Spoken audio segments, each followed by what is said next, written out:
Can you please explain to me who is Deep Panda? Well, apparently it's one of another of many Chinese cyber espionage units, but this one has been in the last year, a couple years, been doing some really interesting things, hacking into healthcare providers, pharmacies, the kinds of places where they can get a lot of information about individuals. But it turns out that their main goal isn't actually that information. Their main goal may be to steal defense and military secrets from the U.S. And what they seem to be doing is building giant databases on individuals in key places like defense contractors, in government. And, you know, there's probably no better place to look for some of that stuff than in your health records.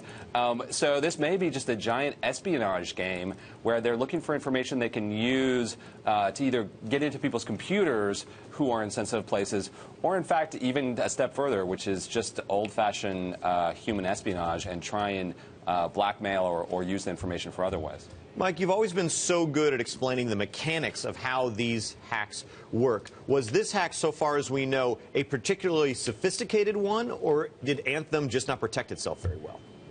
Well, Anthem has gone out of its way, and some of its contractors have gone out of their way to say that this was a very sophisticated hack. And the one thing we do know about this intrusion group is that they are quite sophisticated.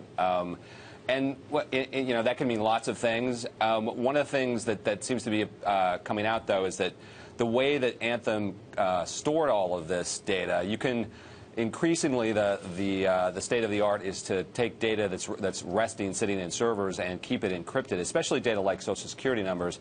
Anthem didn't do this, and they're saying that one of the reasons they didn't do this is it makes it very hard, or at least harder to use. You have to unencrypt it and encrypt it back and forth. They wanted a database that was much easier to use, but that means that it was also much easier to steal.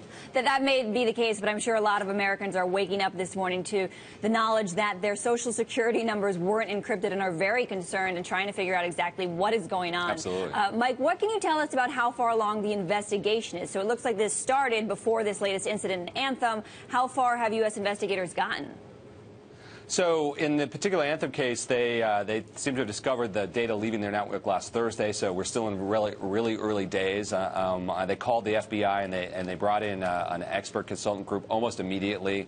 They seem to believe that they stopped the attack before it got much worse. There are indications that 80 million number may come down a little bit as they learn more.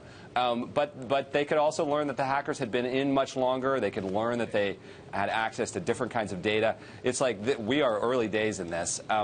There's another investigation going on, which is U.S. intelligence officials are very concerned about Chinese cyber espionage, cyber spies, taking health data, not just from Anthem, but from all over networks all over the country.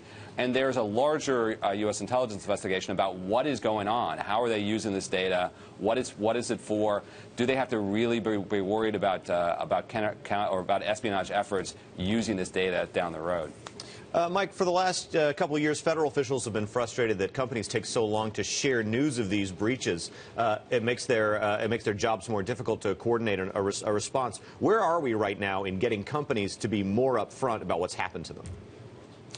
Well, Anthem seems to be really unhappy that they were breached, and that anger has translated into more aggressive and affirmative action. They called the FBI right away, by all accounts.